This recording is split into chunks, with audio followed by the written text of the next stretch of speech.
لله رب العالمين، والصلاة والسلام والتكريم والتعظيم على سيدنا محمد سيد الأولين والآخرين وعلى آله وأصحابه وأتباعه وأولياء أمته أجمعين إلى يوم الدين. عزيزان خوشويستان، سلامي خواهي قورتان لسر بێ. دیارە ئەم شەوی جمعەی مبارەکە و شەوی سڵاواتە و باسی پێغەمبەرە و ستایش پێغەمبەرە صلی الله علیه وسلم. پێغەمبەری ئازیز و خۆشەویستمان صلی الله علیه وسلم وەکو جمعەی ڕابردوو ئاماژەمان پێ کرد لە وتاری شەوی جمعە. پێغەمبەر فەرمی من لە دوای خۆم دووشتم بۆ بەجێهێشتون لە حەدیثێکی صحیحە کە ئیمامی مسلم ڕیواەتی کردووە. قورئان لەگەڵ ئیترەتی ئالوبەیتەکەمە، بۆیە ئەفەرمێت ئالوبەیتی منتان خۆش بێ لەبەر خاتری خۆشەویستی من لەلاتان، وەکو چۆن خواتان خۆش ئەوێ لەبەر خاتری نیعمەتەکانی، منیشتان خۆش بێ لەبەر خوا خۆشەویستی پێغەمبەر ڕوکنی دینە، ئالوبەیتی منیشتان خۆش بێ لەبەر خاتری من. جا ئالوبەیتی پێغەمبەری خوا بە ئاماژەمان پێ کرد حەزەتی عەلیە و حەزەتی فاتیمە و حەزەتی حەسەن و حوسەین و ئەولادی ئەم دوانەیە و هەروەها ئەولادەکانی حەزەتی عوسمانە و هەروەها بەنو مەطەلیب و بەنو هاشمە کە عولەما و زانان ئاماژەی پێکەن ئالوبەیتی پێغەمبەری خوا، خەزورانی پێغەمبەری خوا صلی الله علیه وسلم، ئەوەی کەوا بە ئیمان و خزمی پێغەمبەری خوا بێ، بەنو مەطەلیب و بەنو هاشم و ئەولادەکانی حەزەتی عەلی، حەزەتی فاتیمە، کچەکانی پێغەمبەری خوا، ئەولادەکانیان زاوەکانی پێغەمبەر صلی الله علیه وسلم، ئەمانە ئالوبەیتی پێغەمبەرن صلی الله علیه وسلم. بەڵام ئێمە ئەوەی کەوا زۆر مەشهورە لامان کە ئەڵێن ئالوبەیت حەزەتی عەلی و حەزەتی فاتیمە و حەزەتی حەسەن و ئەولادەکانی ئەوانە، بەڵام لە ڕاستیە بەنو هاشم و بەنو مەطەلیب و خەزورانی پێغەمبەری خوا ئەمانە هەموویان ئالوبەیتی پێغەمبەری خوا صلی الله علیه وسلم. حەزەکەم لێرە ئاماژە بە ڕووداوێ بکەم کە بەڕاستی ئەو ڕووداوە مایەی دڵگرانی بوو بۆ هەموو ئومەتی ئیسلام، مایەی خەفەت و ناڕەحەتی و گەورەترینی کۆسپی مسلمانان کە کەوت کە ئەوی شەهیدکردنی ئالوبەیتی پێغەمبەری خوا بوو صلی الله علیه وسلم. ڕێز نەگرتنیان بوو، شکاندنی حورمەتیان بوو، شەهیدکردنیان بوو لە دەشتی کەربەلای عێراقا. خۆشەویستان، ئەولادی پێغەمبەری خوا صلی الله علیه وسلم، پێغەمبەری خوا هەر کەسێ ڕێزیان لێ نەگرێ ڕێزی ئەمە نەگرتووە، هەر کەسی ئازاران بە ئازاری منی داوە. ئازاردانی پێغەمبەری بەڕاستی خوای گەورە هەڕەشەی تون دەکا لەو کەسانەی ئازاری پێغەمبەر دەن. إن الذين يؤذون الله ورسوله لعنهم الله في الدنيا والآخرة وأعد لهم عذابا أليما. أما نص آيات القرآن هر كسي آزاري خوا بيغمبر با صلى الله عليه وسلم براسي خواي تبغون نفرتي ليكا وهروا عذابي تندي بو آمادك لدنيا والقيامة. أواني كوا آلو بيتي بيغمبران قتل عام كرد، أواني آلو بيتي بيغمبران در كرد، خواي تبارك وتعالى ليقبل نكردن. إن ربك لبالمرصاد، براسي خواي تبارك وتعالى تنتو ليلوانا سندوا كإهانيان بآلو بيتي بيغمبري خواكر، حرمتي آلو بيتي بيغمبريان شكان صلى الله عليه وسلم. حەزەتی حەسەن و حوسەین لەناو ئالو بەیتا زۆر خۆشەویست بوون. حەزەتی فاتیمەی دایکیان کچی نازاری پێغەمبەر بوو صلی الله علیه وسلم، یعنی هەموو جارە پێغەمبەری خوا ئەچوو ئەها هەڵەسا لەبەری، ئەچوو بە خزمەت پێغەمبەری خوا لەبەر پێغەمبەر هەڵەسا، پێغەمبەر ناوچاوانی ماچە کرد. تاقە منداڵێکی پێغەمبەر بوو صلی الله علیه وسلم کە لە دوای پێغەمبەر وفاتی کرد، ئەینا هەرچی مناڵی پێغەمبەری خوا بوو پێش وفاتی پێغەمبەر هەموویان وفاتیان کرد. بەڵام حەزەتی عایشە، حەزەتی فاتیمە عەفوەن، چەند مانگێک دوای وفاتی پێغەمبەری خوا وفاتی کرد. ئەوشە موعجزەی وە پێغەمبەری خوا کە پێغەمبەری خوا فەرمین لە دوای خۆم یەکەم کەسێک کە لە ئالوبەیتەکەم پێمەگا ئەی فاتیمەی نازار تۆی، ڕەزا ڕەحمەتی خوای لەسەر بێ. حەزەتی فاتیمە ئەم کچە نازارەی پێغەمبەری خوا، ئەم دوو منداڵی حەزەتی فاتیمە و حەزەتی عەلی، حەزەتی حەسەن و حوسەین، پێغەمبەری خوا لە حەدیثێکی صحیح کە ئیمامی بوخاری لە ئەدەب المفردە، ئیمامی ترمزی، ئیبن ماجە، حاکم لە مستەدرەکە وغير أوانش أفنوا بيغمبري خواف من حسين مني وأنا من حسين، أحب الله من أحب حسينا. بيغمبري خواف من صلى الله عليه وسلم الحسن والحسين سبطان من الأسباط. بيغمبري نازار أفنمت حسين لمنا من لحسينم خوا أو كسي خوش أوي كحسيني خوش أوي، يعني خۆشەویستی ئاهل بەیت وریابن وەک ئەهلی سونە بەڕاستی واجبێکی شەرعیە لەسەرمان وەکو جومعەی ڕابردوو ئاماژەمان پێ کرد ئەمڕۆ ئەوانەی کە ئیدعای ئاهل بەیتەکەن ئەوانە بوون حەزرەت حوسێن شەهید کرد سەباسێکن قوربان خۆشەویستان پێغەمبەری خوا صلی الله عليه وسلم ئەفەرمێ حوسێن لە منە من لە حوسێنم خوا ئەو کەسەی خۆشەوی حوسێنی خۆشەوێت لە حەدیثە ترا ئەفەرمێت خوای تبارك وتعالى پێغەمبەری خوا ئەفەرمێ صلی الله عليه وسلم بەڕاستی من و پێغەمبەرانیش خوای تبارك وتعالى بەڕاستی کە حەشرمانەکا و بانگمانەکا بۆ مەیدانی حەشر هەموو پێغەمبەران شانازی بە ئەولادەکانی خۆیانەوەکەن پێش ئومەتەکان تەمان پێغەمبەری خوا وەک چۆن شانازی بە ئەولادەکانیەوەکە شانازی بە ئومەتەکەش پێش هەموو کەس ئەڵێ ئومەتی ئەم پێغەمبەر نازدارە فەرمی صلی الله عليه وسلم بەڕاستی منیش و هەموو پێغەمبەرانیش لە ڕۆژی قیامەتە لە یەک سەعیدی تەنهاین وەستاوین هەموومان بانگمان لێ یەکرێت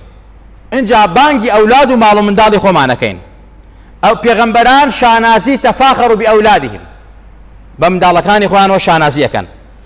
فأفتخر بولدي الحسن والحسين پێغەمبەری خوا منیش شانازی ئەکەم وەک پێغەمبەرانی تر بە ئەولادی خۆیانەوە من بە حەسەن و حوسەینەوە لە حەدیثە ترا فەرمێت ژن بێنن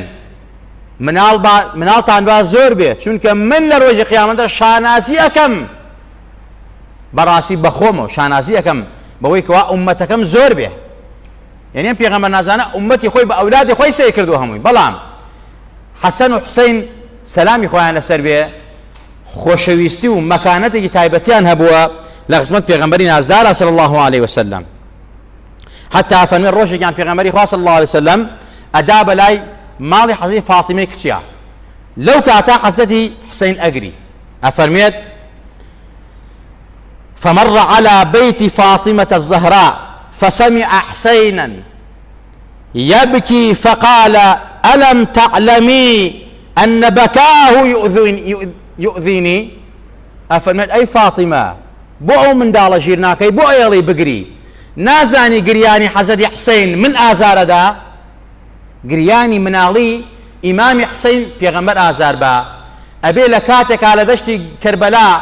كخوي حفتاو دو بياو بيل آفرتان نخانوادي كإهانيان كراو حرمتيان شكاو شهيد كران بتوينيتي خنكيان ران أبي لو كاتا چن آزاريان تشتبه چن ناراحت بوبن چن شينيان كردبه چن هاواريان كردبه چن نالان دبيتيان او اندش پیغمبر نالان دبيتي او اندش پیغمبر آزاري چشتو بويان خوشويستان پیغمبري نازار صلى الله عليه وسلم كلكاتك حسين من دالا فرمي اي فاطمة ما يلا بقري چونك قرياني من آزار دا وهروها حتى عمل سر من بركة پیغمبري خواه وتاريا دا حضرت حسن وحسين هاو أتونا سر كولي پیغمبري نازدار أتونا سر أملاولاي شاني أتونا دستي راس ودستي شبي لقل پیغمبرها دانشن پیغمبري خواه دوري نيخشن لخوي حتى عمل لنويشا پیغمبري خواه صلى الله عليه وسلم كأتشو السجدة أتونا بان پشتي پیغمبري خواه بان ملي پیغمبري خواه پیغمبر لبروان صلى الله عليه وسلم سجدة كي ديشا كردوا أي فنون نوك آزار بتشجن آزاري أوان آزاري دلي رسول الله بويا پیغمبري خواهد ريحاني منن براسي سيدا شباب أهل الجنة قوري قنجكاني بهشتن بهرحال لفضل آل بيتا أحب آل بيتي وعترتي پیغمبري خواه فرمي آل بيتي متان خوش بيه ريز يعني لي بقرن تقدير يعني لي بقرن أوي حرمتي آل بيتي من بشكيني خواه حرمتي أشكيني خوشويستان كاتكوا حضرت حسن وحسين لسردمي لدواي پیغمبري خواه صلى الله عليه وسلم امام عمر امام ابو بكر هلصان لبريا چونك ريحاني پیغمبر بون ايان بيني يكسر اواني بونان بحسن حسين انو تخوا اما يادگاري پیغمبر جانا صلى الله عليه وسلم كحضرت بلال قرا ولا شاموا بو مدينه لدواي چند سال لدوري مدينه پیغمبري خواه صلى الله عليه وسلم كچند سال باني ندابو مدينه بجيشتبو كقراونا ومدينة لسر تكليفي حضرت حسن وحسين فەرمیان توخوا بە یادی باوە گەورمان بانگمان بۆ بدە لەسەر تەکلیفی ئەوان دڵیان نەشکێنێ چونکە دڵشکاندنی ئەوان دڵشکاندنی پێغەمبەرە حەزەتی بیلال عاشقە نازارەکەی پێغەمبەری خوا صلی الله علیه وسلم چووە سەر مینبەر دەستی کرد بە بانگدان میئزەنە و شوێنی بانگدانەکەی خۆی لەو کاتا کە بانگیدا مەدینە هەمووی خرۆشە حتا هەمووی هاتنە مزگەوت ویان زانێ پێغەمبەر زیندوو بووەتەوە کە بیلال بانگەدا و ئەوە دەنگی الله ئەکبەر مەدینە هەمووی هەژاندووە وان هەستە سەردەمی پێغەمبەری خوا و پێغەمبەر زیندوو بووەتەوە لە دێر زەمانەوە گوێیان لە بانگی بیلال نەبووە بەڵام کاتێک گەگەشت ئەشهەد ئەنە محەممەد رەسوول الله بیلال نەیتوانی بانگەکە تەواوکە گریان قورگی گرت و کۆتایی بە بانگەکە هێنا فەرمی وەڵڵاهی ناتوانم بانگدەم ئەو تەکلیفەی ئێوەش نەبووە بانگم نەئەدا چونکە وعدم دابوو لە دوای وەفاتی پێغەمبەری خوا بانگ نەدەم ئەویش لەبەر تەکلیفی دوو نازارەکە و ڕێحانەی پێغەمبەری خوا من بانگ ئەدەم بەڵام بانگەکەی بۆ تەواو نەکرا خۆشەویستان ئەم دوو جگەرگۆشەی پێغەمبەری خوا ئەم دوو ڕێحانەی پێغەمبەری خوا ئەم دوو گەنجەی گەورەی گەنجەکانی بەهەشت حەزەتی حەسەن و حوسەین ڕەزا و ڕەحمەتی خۆیان لەسەر بێ ئەوەندە نازار بوون لە سەردەمی ئیمامی ئەبوبەکر هەڵەسان لەبەریان ڕێزیان لێگرن ئیمامی عومەر بە هەمان شێوە حتا ئەیان ناردن ئەچوو خۆیان ئەچوون بۆ جیهاد کە ئەچوون بۆ جیهاد بۆ مەعرەکان بۆ غەزوەکان ئەوەندە بەرەکەتدار بوون خوا بە بەرەکەتیوان ئەو جیهادەوە غەزوەی سەرەخست خۆشەویستان ئیمامی عومەر ئیمامی ئەبوبەکر زۆر ڕێزیان لێگرتن ئیمامی عوسمان حەزەتی حوسەین سەلامی خوای لەسەر بێ یەکێک بوو لەوانەی کە ئیمامی عوسمان چوار دەوری گیرا بوو کەس نەیوێرا بڕاتە ژوورەوە ئیمامی حوسەین چووە ژوورەوە بۆ لای فەرمی ئێمە شەڕەکەین لەسەرە حتا فەرمێت کە مزاهرەکە لە ئیمامی عوسمان کرا و منافق و ئەمانە خرۆشان و چوون بۆ ئیمامی عوسمان شەهیدیکەن ئیمامی حەزەتی حوسەینیشان بریندار کرد لەو کاتا کە ئیزدیحام و قەرباڵغی دروست بوو یعنی ئەمانە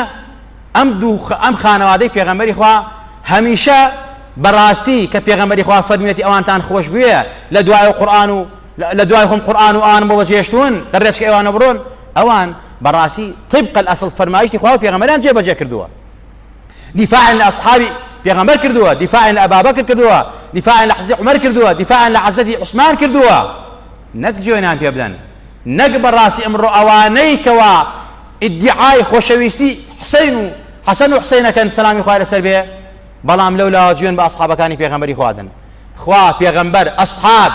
عارفین و خوانەتن بەریە لەو جۆرە کەسانە خۆشەویستان ئیمامی حوسەین بەریە لێیان ئیمامی عەلی بەریە لێیان ئاهل بەیت بەریە لێیان چونکە ئیمامی حوسەین ژنی داوە بە ئیمامی عومەر کچێکی ئیمامی عەلی عەفوو ژنی ئیمامی عومەر بووە کوڕەکانی ئیمامی حوسەین کوڕەکانی ئیمامی عەلی بە ناوی ئەبوبەکرۆ بە ناوی عومەرەوە بە ناوی عوسمانەوەش بەڕاستی نامراون ئیمامی حوسەین ڕەزا و ڕەحمەتی خوای لەسەر ئەو تەفاسیلێکی زۆری هەیە حیات و ژیانیان بەڵام هەر ئەوەندە کە بزانین لە ڕۆژی عاشورا کە ئەو قەتڵ و ئامە گەورە کرا بەرەمبەر ئاڵ و بەیتی پێغەمبەری خوا صلی الله علیه وسلم خەڵکی ئەم عێراقا خەڵکی کوفا کاتێکەوە حەزی مەعاویە وەفاتی کرد ئیمامی حەسەن و ئیمامی حوسەین لەبەر ئەوەی کەوا خوێن نەکەوتە ناو مسلمانان یان صلح و ئاشتەوایی دروست کرێت کە موعجزەیەکی پێغەمبەری خوا فەرمی ڕجام وایە ئەم کوڕەی من حەزەتی حەسەن بێتە مصلح لەبەری دوو فیعی گەورە دوو سوپای گەورەی مسلمانان بەرامبەر یەکتری وەسان ئیمامی حەزی مەعاویە و سوپای حەزەتی حەسەن لە دوای شەهیدکردنی ئیمامی عەلی لەلایەن خەواریجەکانەوە ئیمامی حەسەن کردیان بە خەلیفە بەڵام حەزەتی حەسەن فەرمی من وازیێنم بەس با خوێنی مسلمانان نەڕێژێ مسلمانان سوقیان کرد ئەم ئەولادی پێغەمبەرە صلی الله علیه وسلم گۆشکراوی پێغەمبەرن پێغەمبەر ئەو دەمانەی بە گاڵتەوە ماچ نەکردووە سوڵح کرا کە مەعاویە وەفاتی فەرموو حەزی مەعاویە یەزیدی ساختەچی قۆڵبڕی پیسی چەپەڵی عەرەخۆر کە چووە سەرهین بە زەختی خۆی بە زۆری خۆی بەڕاستی حەزی مەعاویە دای نەنا حەزی مەعاویە بە زۆر ئەوی دانەنا یەزید کابرایەکی ستەمکار و ناوکوڕەکانی حەزی مەعاویە دوای مەعاویە یەکسەر چووە سەر حوکم ئیمامی حەسەن و حوسەین بەڕاستی پێیان ناخۆش بوو لەبەر خاتیەوەی کابرایەکی مفسید بێتە خەلیفەی مسلمانان پێیان ناخۆش بوو حتا ڕۆژنامە نووسە نێودەوڵەتەکانی وڵاتانیش کە باسی حوسەین ئەکەن کە باسی حەزی حەسەن ئەکەن یعنی چوونی ئیمامی حوسەین بۆ کەربەلا و نەجەف بۆ عێراق بۆ ئەوەی کەوا بەڕاستی ئەم شۆڕشە بکە بۆ ئەوەی کەوا مسلمانان خەلیفەیەکی باشیان هەبێ و زاڵ مسلم کارێمە دەخەلیفەن. ئیمامی حوسێنیان بە ڕەمزی قوربانی داوە لە خەڵم، ئیمامی حوسێنیان بە ڕەمزی سەرکەوتن و عیزەت داوە لە خەڵم. ئیمامی حوسێن ڕەزا و ڕەحمەتی خوای لەسەر بێ ئەم زاتە گەورە خەڵکی کوفە عێراق پێی ئەڵێن کاکە بێن ئێمە بەیعەت بە تۆ دەین، بەیعەت بە یەزید نادەین، یەزید کابرای خەسوی پیسە، ئێمە قبوڵمان نییە. دوای حەزرەتی مەعاویە بەیعەت بە خانەوادەی پێغەمبەری خوا دەین صلی الله علیه وسلم. ئەوە بوو لەو کات و ساتە حەزرەتی حەسەن خەوی بینی بوو، فەرمی لە خەوما بینی بوو. حەزرەتی عەبدوڵای کوڕی عەباس خەوی بینی بوو، حەزرەتی حەسەن خەوی بینی بوو. کاکە مەڕۆ ڕجاو لێکەین، تکای لێکەین، مەڕۆ ئەو خەڵکە درۆکەن لەگەڵتا، ئەو خەڵکە ڕاست ناکەن لەگەڵتا. حەزرەتی حوسێن فەرمی تازە وەعدم پێداون ئەبێ بڕۆم و بەڕاستی بەیعەتیان لێ وەرگرم و من خەلیفەی مسلمانان بم. حەزرەتی حوسێن فەرمی چونکە خەڵکی عێراق وعدیان لێسەند بوو. مسلیمی کوڕی عوقەیلی نار کە ئامۆزای بوو فەرمی ئێوە بڕۆن لە پێش وەقت بە چەند هەزار جێشێکەوە. کاتێک کە ڕۆیشتە عێراق کە هاتنە عێراق عوبەیدوڵای کوڕی زیاد کوفەی کۆنتڕۆڵ کردبوو. یەکسەر ڕاستەوخۆ مسلیمی کوڕی عوقەیل ئەو چەند هەزار نەفەرەی کوشت کە ئەمانە حەزرەتی حوسێن ناردنی. حەزرەتی حوسێن تەمەن ئال و بەیت حەزرەتی حەسەن حەزرەتی عەبدوڵای کوڕی عەباس فەرمی خەوم بینیوە مەڕۆ. فەرمی تازە ئەنداوە من ئەڕۆم. بەڕێگاوە بوو گەشتە دەشتی کەربەلا و نەجەف. کەربەلا وتیان کاکە وەڵا حەزرەتی مسلیمی کوڕی عوقەیل شەهید کراوە و جەماعەتەکەی هەمووی شەهید کراون و ئەوەی کەوا وعدیان پێداون وەکو باسێڵان 5,000 لە چەکدار و مەسەلەی سوارچاکی کوفە وعدیان داوە بە حەزرەتی حوسێن، بەڵام هەمویان پەشیمان بوونەوە ساختەجی و درۆزنانە. مسلیمی کوڕی عوقەیلیان شەهید کرد. ئیمامی حوسێنی شاتە بوو. ئەوە بوو عەبدوڵای کوڕی زیاد بە فەرمانی یەزید کە ئەبێ بگیرێت، چونکە ئەمان نهاتون بەیعەت بە یەزید بەن، ئەمان هاتون بەیعەت بسێنن لەو خەڵکە کە بەڕاستی کێ خەلیفەی ڕاستەقینی مسلمانانە. بەڵام چواردەوریان گێرا لە دەشتی کەربەلا. لە دەشتی کەربەلا 5,000 نەفەر چواردەوری 72 نەفەریان کرد لە ساڵی 61 کۆچیە. چەند ڕۆژێک محاسەرە درابوون، ئاویان لێمان ئەکرا، خواردنیان لێمان ئەکرا، حەسارێکی زۆر خراوە سەریان. حتا ئەفەرمێت منداڵەکانیان منداڵی ئالوبەیتی پێغەمبەری خوا ئاو نەبوو بەڕاستی بیخۆنەوە، مەمکی دایکیان شیریتیان نەما بوو لە تاو توینێتی و برسێتیە. مناڵ و زیڕەی مناڵ و قیژەی ژن و هاوار و نرکە و سەدای ئەو ئایلە و خانەوادەی پێغەمبەری خوا گەشت بۆ عەرشی عەلا. عەبدوڵای کوڕی زیاد جێشێکی نار بەسەرکردایەتی سینانی بەسناگ عەمری کوڕی سەعەد و کۆمەڵێک پیاوەکوژ و ساختەچی لەگەڵا و کە کۆنە مەجووز بوون، حاقید و دڵپیس بوون بەرامبەر پێغەمبەر و ئالوبەی دینی پێغەمبەری خوا. ئەو پەلاماریان دان. ئەولادەکانی حەزرەتی حوسێن ئەوانەی کە شەهید دەبوون دانەوە دانە، یەکیان لە کوڕەکانی ناوی ئەبوبەکر بوو، ئەویان شەهید کرد. یەکیان ناوی عومەر بوو، ئەویشیان شەهید کرد. یەکیان ناوی عوسمان بوو، ئەویشیان شەهید کرد. قاسمی ئەولادی حەزرەتی حەسەنیان شەهید کرد. ئەولادەکانی حەزرەتی جەعفەری تەیار کە ئامۆزای حەزرەتی حوسێن ئەویشیان شەهید کرد. یعنی هەر لە ئالوبەیتی پێغەمبەر 72 پیاویان لە شەهید کردن، هەمووی کوڕ و کوڕەزا و برازای ئیمامی حوسێن ڕەزا و ڕەحمەتی خوای لەسەر بێ. کوڕ و برازا و خوشکەزای ئیمامی حوسێن ئامۆزاکانی لە دەشتی کەربەلا بەو قەت و عامە بران لەلایەن عەبدوڵای کوڕی زیادەوە. حەزرەتی حوسێن خۆی مابوو، چونکە ئەولادەکانی هەر تیرێکە هابوو ئیمامی حوسێن خۆیانە داوە بەری. لەگەڵ ئەوەیشا ئیمامی حوسێن ڕەزا و ڕەحمەتی خوای لەسەر بێ بەردەوام شەڕی لەگەڵا کردن کە لەم قۆڵەوە هجوومیان هێنا ئیمامی حوسێنە هاو بەڕاستی ئەمانە قەلەپاچەیە کرد. حتا لە قۆڵێکە هجوومیان کرد سەر یەکێک لە کوڕەکانی حەزرەتی حەسەنی برازای بە ناوی قاسمەوە، فەرمی مامە فریاکەوە لەو کاتە تا ئەم فریایکە و ئەویان شەهید کرد. ئەنجا دەستی کرد بە گریانی ئیمامی حوسێن فەرمی ڕۆڵە نەمتوانی فریادکەوم، بەڕاستی من یعنی لایەکم پێ ئەگیرێت. ئەوان بە هەموو شێوازێک بە هەموو شێوازێک هجووم مەکەن، ئێمەی توانایەتی ئەوتۆمان نییە بەڕاستی، بەڵام لەگەڵ ئەوەشا ئازایی و نەبەردی و شجاعەتی ئیمامی حوسێن بەڕاستی بێوێ نەبووە. ئەوان بەو هەموو قواتەوە کە 5,000 نەفەر بوون 72 پیاویان شەهید کرد. ئیمامی حوسێن و ئالوبەیت توانین هەشتا نەوان کوژن ڕەوانەی جەهەنەمیان کرد 5,000 نەفەر بەرامبەر 72 نەفەر بەڕاستی چۆن یان تۆ بێنە بەرچاوی خۆت 5,000 نەفەر بەرامبەر 72 نەفەر محاسەرە درابن شەهیدیان کردن ئیمامی حوسەین سینانی کوڕی ئیبن ئەنەس تیرێکی نابە ئیمام حوسەینەوە و نەئەکەوت ئیمام حوسەین هەر شەڕیە کرد نانێرا بەرامبەری ڕۆبەڕۆ شەرکەن بە تیرێ خستیان دواتر شەممەری کوڕی زیلجەوشەن چووە سەری ئیمامی حوسەین و سەری بڕی ئەو مەلعونی ساختە چی درۆزنە سەرەکە هێنا بۆ عەبدوڵای کوڕی زیادی مەلعونی خوێنڕێژ عەبدوڵای کوڕی زیاد ئالوبەیتەکەی پێغەمبەری خوا هەموو خانەوادەی پێغەمبەری خۆیان برد بۆ لای ویستی ئافرەتەکان کاتە سەبایا عەقڵیەتی عەرەبی قەدیم کە ئێستەش بەڕاستی زۆر جار ئەو عەقڵەتیان بۆ دروستە بێتەوە ویستیان ئالوبەیتی پێغەمبەری خوا ژنەکانیان کەن بە سەبایا کچەکانی ئیمامی حوسەین ژنەکەی ئیمامی حوسەین برازاکانی ئەمان هەمویان ویستیان بێن بە سەبایا حەزەتی ئەنەسی کوڕی مالیکی خزمەکاری پێغەمبەری خوا صلی الله علیه وسلم لەو کاتە لەویا بوو کە سەری ئیمامی حوسەینیان هێنایان دایاننا لە بەردەمی عەبدوڵای کوڕی زیادی مەلعونە بە دارێک گاڵتەی بەدیانی مبارەک و لێوی مبارەکی ئیمامی حوسەینە کرد حەزەتی ئەنەس بۆی دەرپەڕی فەرمووی هەی مەلعون گاڵتە بە دەمودانیەکەی پێغەمبەر دەمی تێخستووە گاڵتە بە دەمودانیەکەی بەڕاستی شوێنی ماچی پێغەمبەر بووە صلی الله علیه وسلم چوو بە گژیا ئەوە بوو حەزەی ئەنەسیان زۆر ئازێتدا حتا ئەڵێ ژنەکەی عەبدوڵای کوڕی زیاد یەکسەر خۆی بە تەلاقدانەدا و فەرمی وتی لا دانانیشمەی مەلعونی بێدین کە ئالوبەیتی پێغەمبەری خوا قەتڵ و عام کردووە یەزیدی کوڕی معاویە یەک چاکەی بوو ئێنە چاکەی نەبوو کابرا ئەوی ئالوبەیتەکەی پێغەمبەری خۆی ڕەوانەی مەدینە کردەوە نەیەش بیانکەن بە سەبایە ئەینا ئەیان کردن بە سەبایە و بە جاریە وەکو چۆن ئافرەتی کافر بگیرێت ئیهانیان بکەن بەڵام یەزید نەیەش یەزید ئەو چاکەی بۆ تەنها ئەینا بە ئەمری و قەتڵ و عامەکە کرا بە ئەمری و عەبدوڵای کوڕی زیاد نراوە بە کوفە ئیهانەی ئیمامی حوسەین بکرێ وەکو کردیان ئەهلی سوننە هەمووی پێی ناخۆشە بەڕاستی ئەو مەلعونانە کە ئیمامی حوسەینیان شەهید کرد ئەهلی سوننەش لعنەتیان لێکا نەفرەتیان لێکا عەبدوڵای کوڕی زیاد و سینانی کوڕی ئەنەس و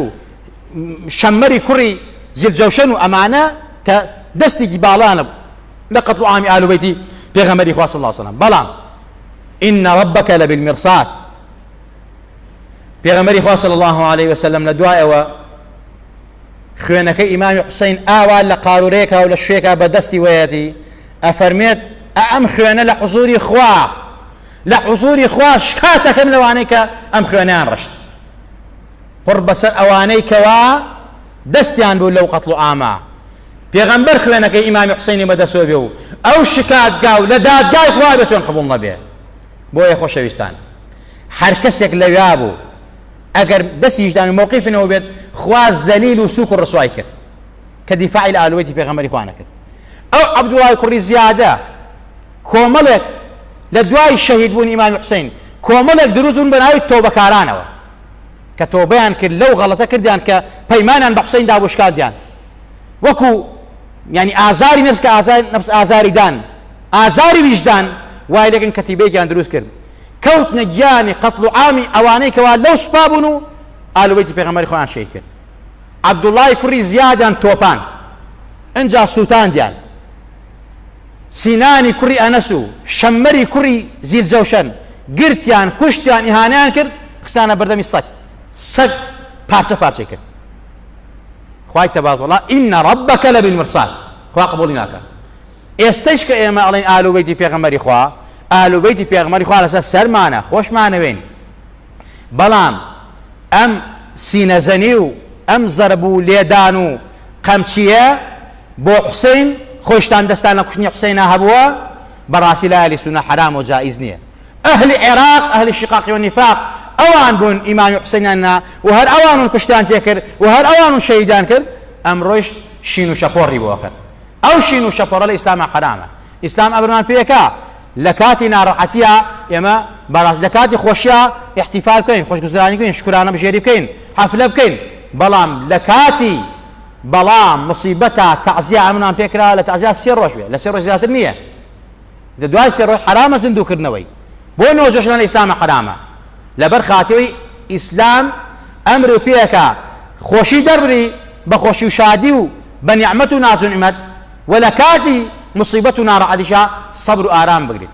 بڵێ ئینا لله و ئینا ئیلەیهی ڕاجعون دوعا بکەی بپاڕێیتەوە و زندوی نەکەیتەوە شکری خوا بکەی لەسەر مصیبەتەکە بەسەر هاتووە ئێمە ئەهلی سونە ئەڵێن ئەو مصیبەتە ئینا لله و ئینا ئیلەیهی ڕاجعون بەڕاستی کۆسبی هەمومان کەوتووە دڵی هەمومان ناڕەحەتە هەمومان بەو وەزعە بێتاقەتین و نەفرەتیشەکەین لەو مەجووسانەی کەوا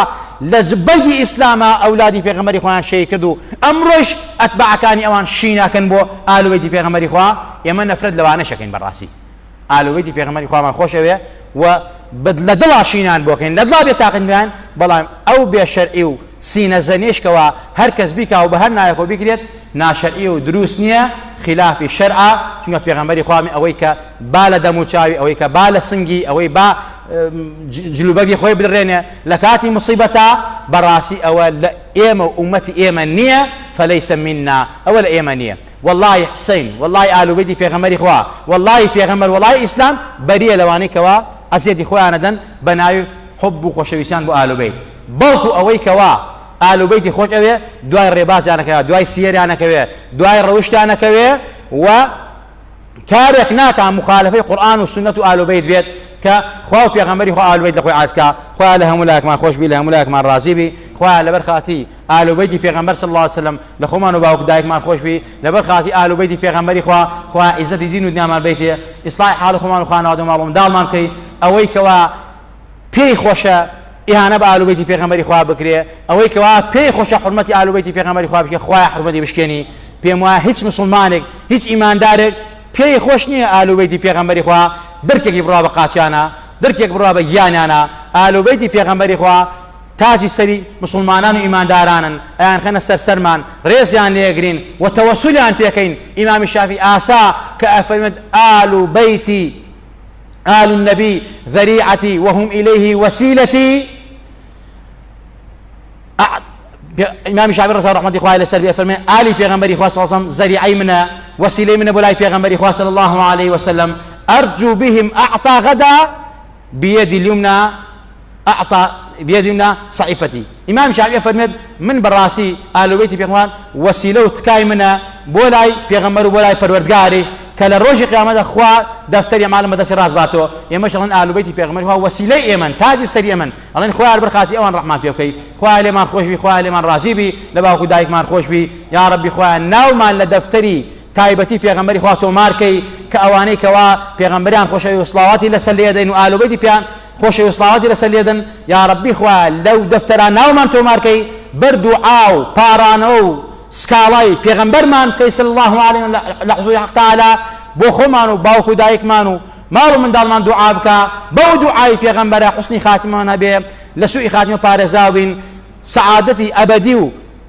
بەختەوەری دنیا و قیامەت بەنسیبمان بێ یا ڕەبی خوا لە بەڵا و لە مصیبەت و لە کێشەکان ڕزگارمان کەی کاربەدەستی وڵاتمان بۆ ئیسلاحکەی وڵاتمان پڕ لە خێر و خۆشکەی لامان دەی لە هەموو وەبا و بەڵا و نەخۆشی و ناخۆشیە بەتایبەت ئەم نەخۆشیە کە ڕووی لە وڵاتمان کردووە خوایە ئەم نەخۆشیمان لە کۆڵکەیتەوە ئەم وەبامان لە کۆڵکەیتەوە لەبەر خاتی ئەو پێغەمبەرە نازدارە و ئالوبەیتی ئەو پێغەمبەرە نازدارە کە ئەولیا و عولەمایان فەرمویانە هەر کەسێک ئەم وسیلە بکە و ئەوان کا بە وسیلە ئینشاءالله لە بەڵا و لە مصیبەت و ناڕەحەتی ڕزگارە نەبێ بۆیە ئێمەش ئەڵێن لي 5 أهل العبا أطفئ بهم حر الوباء الحاطمة المصطفى والمرتضى وابناهما والفاطمة يا من لطيف لم يزل ألطف بنا فيما نزل أنت القوي نجنا من قهرك يوم الخلل خوال برخاتي إمام علي حضرت حسن وحسين وحضرت فاطمة وآل بيت خوايا أم وبلا ما نسلقري خوايا تو لطيفي خوايا تو خاون لطفي بقدرتي خوايا ڕەحمان پێ بکەی لە نەخۆشی و ناخۆشی پارێزاومانکەی بە ئیمان ومان ژێنەرمان بەرەن زیندومان کردەوە لە هەموو فیتنە و ئاشوبێک لاماندا یا ڕەبی خوایە لە دژمنان و نەیاران و ناحەزانی خۆت و پێغەمبەر و ئالوبەیتی پێغەمبەری خوا پارێزاومان کە ئامین ئامین أقول قولي هذا واستغفر الله لي ولكم ولسائر المسلمين.